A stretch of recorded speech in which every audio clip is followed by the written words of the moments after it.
iOS 19 release হতে আর মাত্র কয়েকদিন বাকি। জুনের 9 তারিখে অ্যাপলের ইভেন্ট WWDC 25 অনুষ্ঠিত হবে, যে ইভেন্টে অ্যাপল iOS 19 ইন্ট্রোডিউস করার কথা।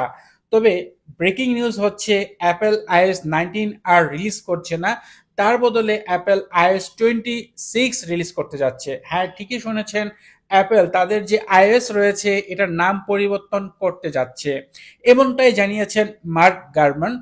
সম্প্রতি ব্লুমবার্গ নামে যে ওয়েবসাইট রয়েছে সেখান থেকে মার্ক গারমান জানিয়েছেন যে অ্যাপল তাদের iOS 19 এর নাম পরিবর্তন করে iOS 26 রাখতে যাচ্ছে। লাস্ট 15 বছর আগে অ্যাপল তাদের এই সফটওয়্যারের নাম চেঞ্জ করেছিল আইএস। নর্মালি নর্মালি আমরা যে আইএসটাকে জানি বর্তমানে, এটা সর্বপ্রথম ছিল ওএস, অপারেটিং সিস্টেম।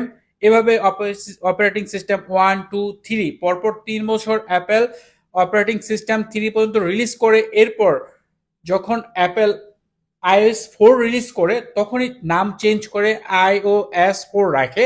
এর আগ পর্যন্ত ওএস ছিল। ঠিক সেম ভাবে এবছর অ্যাপেল তাদের যে iOS রয়েছে এটার নাম পরিবর্তন করতে যাচ্ছে, নতুন করে নামকরণ করা হচ্ছে iOS 26। তো এই বিষয়টা খুবই ইম্পর্টেন্ট, বিশেষ করে অ্যাপেল তাদের যে iOS এর ভিতরে সবচেয়ে বড় চেঞ্জ নিয়ে আসছিল iOS 7-এ।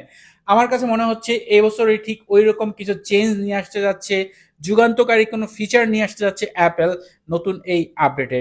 তবে সেটা রিলিজ হওয়ার পরপরই জানা যাবে। এখন বিষয় হচ্ছে, এখন চলতেছে 2025 সাল, মানে 2025। সেই ক্ষেত্রে অ্যাপেল 26 কেন রিলিজ করতে যাচ্ছে? আমরা কম বেশি সকলেই জানি, অ্যাপেল যখন নতুন একটি আইফোন রিলিজ করে ওই আইফোনের সাথে তাদের নতুন সফটওয়্যারটি অফিসিয়াল ভাবে রিলিজ করে, মানে লঞ্চ করে। ওই ক্ষেত্রে দেখা যাচ্ছে সেপ্টেম্বর, মানে এই 2025-এর সেপ্টেম্বরের দিকে, মানে শেষের দিকে অ্যাপেল তাদের এই অফিসিয়াল যে সফটওয়্যারটি রয়েছে এটা রিলিজ করবে। ওই ক্ষেত্রে 2026 সালের সেপ্টেম্বর পর্যন্ত কিন্তু এটা অ্যাপেল এইভাবে আপডেটের পর আপডেট দিতেই থাকবে। তাই এভাবে নামকরণ করা হয়েছে, যেহেতু এটা 2026 সাল পর্যন্ত চলবে, তাই এটাকে নামকরণ করা হয়েছে 26। তো এই ক্ষেত্রে নর্মালি আমরা এই যে নামকরণের যে বিষয়টা, এটা কিন্তু বিভিন্ন যে গাড়ি কোম্পানিগুলো আছে তাদের কিন্তু গাড়ির মডেলগুলো কিন্তু এভাবে করে।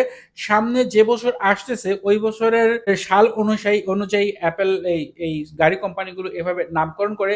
ঠিক সেম বিষয়টাই কিন্তু অ্যাপেল এই বছর তাদের যে সফটওয়্যার আপডেট রিলিজ করতে যাচ্ছে এটার সাথে নিয়ে আসতে যাচ্ছে। তো এই বিষয়টা খুবই ইম্পর্টেন্ট একটা বিষয় ছিল, বিশেষ করে একেবারে শেষ মুহূর্তে এসে, যেখানে আর মাত্র কয়েকদিন পর অ্যাপেল iOS 19 ডেভেলপার বেটা রিলিজ করবে। তার আগ মুহূর্তে মার্ক গারমান, যার কাছ থেকে এই নিউজটা আসছে, তিনি কিন্তু বেশ রিলায়েবল সোর্স থেকে, এবং সব সময় ওনার যে প্রেডিক্ট এটা মোটামুটি 100%, মানে ওনার যে মানে আপনার যা বলে তা সত্যি হয় প্রায় আপনার 99%ই। তো এই ক্ষেত্রে এটাও ধারণা করা হচ্ছে যে এবছর অ্যাপেল যে নামকরণ চেঞ্জ নিয়ে আসতে যাচ্ছে এটা মোটামুটি কনফার্মই ধরে নেওয়া যায়।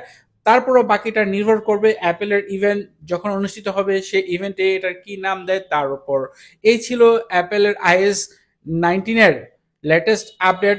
আশা করি আপনারা আপনারা যারা অ্যাপেলের খোঁজ খবর রাখেন, নিয়মিত আমার ভিডিও দেখেন, তাদের কাছে এই বিষয়টা খুবই ইম্পর্টেন্ট বা খুবই গুরুত্বপূর্ণ মনে হবে। ভিডিওটি ভালো লাগলে ভিডিওতে লাইক দিবেন, কমেন্ট করবেন। চ্যানেলটি সাবস্ক্রাইব না করা থাকলে নিয়মিত আইফোন রিলেটেড ভিডিও দেখার জন্য চ্যানেলটি সাবস্ক্রাইব করে নেবেন। কথা হবে পরের ভিডিওতে। সে পর্যন্ত ভালো থাকুন, সুস্থ থাকুন। আল্লাহ হাফেজ।